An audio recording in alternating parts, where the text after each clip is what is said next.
Je suis Pierre-André Durand, préfet de la région Occitanie, préfet de la Haute-Garonne, et je réponds aux questions du lycée Joséphine Baker de Toulouse. Les préfets sont nommés par décret du président de la République en Conseil des ministres. Et on devient préfet par un cheminement administratif, un cheminement professionnel, généralement après avoir suivi une scolarité à l'Institut national du service public, ce qu'on appelait autrefois l'École nationale d'administration, en ayant occupé un certain nombre de postes, de sous-préfets notamment, et ensuite on peut être nommé préfet de la République.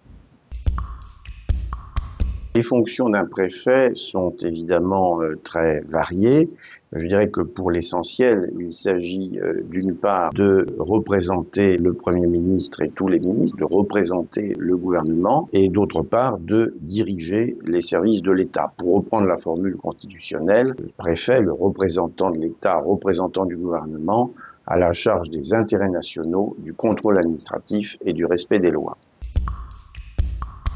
Partager les valeurs de la République, je dirais, ça implique d'abord un comportement personnel, d'exemplarité. Lorsque on est agent du service public, ce que j'indique d'ailleurs vaut pour tous les agents du service public, on se doit d'avoir un certain comportement. On est d'ailleurs soumis à des règles particulières d'obligation de réserve, de discrétion professionnelle, bref, une certaine exemplarité comportementale d'une part, et d'autre part, dans le quotidien, en étant attentif au respect des lois et règlements.